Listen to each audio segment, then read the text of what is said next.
Bakı şəhəri Nizami rayonunda yerləşən Milli Qəhrəman Yuri Kovalyev adına 229 nömrəli tam orta məktəbin 1D sinifində 20 yanvar faciəsinin 36-cı il dönümü ilə bağlı anım tədbiri keçirilib. Tədbirdə şəhidlərin xatirəsi bir dəqiqəlik sükutla yad edilib və dövlət himni səsləndirilib. Tədbirdə şagirdlər məktəbin həyətindəki Milli Qəhrəman Yuri Kovalyevin və digər şəhidlərin abidəsi önünə gül dəstələri düzüblər. Eyni zamanda məktəblilərin 20 yanvar hadisələrinə həsr olunmuş əl işləri, rəsmlər və tematik güşələr nümayiş etdirilib. Tədbirdə Azərbaycan Vətən Müharibəsi Veteranları İctimai Birliyinin Nizami rayon şöbəsinin sədri Rəcəb Baxşıyev, Elm və Təhsil İşçiləri Həmkarlar İttifaqı Nizami rayon komitəsinin sədri Subut Əsədov, Bakı şəhəri Nizami rayonu 210 nömrəli tam orta ümumi təhsil məktəbi publik hüquqi şəxsinin direktoru Həqiqət Gülalıyeva, eləcə də Bakı şəhəri 3 nömrəli internat tipli xüsusi ümumi təhsil məktəbinin direktor müavini Günay Ağazqızı çıxış edərək 20 yanvar faciəsinin Azərbaycan xalqının azadlıq mübarizəsində xüsusi yer tutduğunu vurğulayıb. Bu cür tədbirlərin uşaqlarda vətənpərvərlik ruhunun formalaşmasında mühüm rol oynadığını bildiriblər.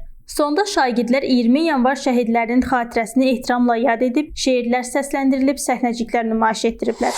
Xalqımızın başına açılan faciələrdən ən dəhşətlisi olan 20 yanvar hadisələrinin il dönümünü qeyd edirik. Fəaliyyət proqramında nəzərdə tutulmuş hallardan biri də budur ki, 20 yanvarla bağlı təhsil məsələlərində silsilə tədbirlər keçirilsin. 229 saylı orta məktəbdə də bugün bizim az yaşlı balalarımız 20 yanvara həsr olunmuş tədbirə necə hazırlaşdıqlarını şahid olduq.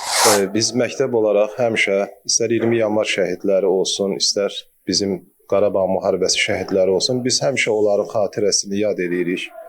Onları unutmuruq. Şagirdlərimiz belə ibtidai sinifdən bu milli ruhda çalışırıq ki, böyüsünlər.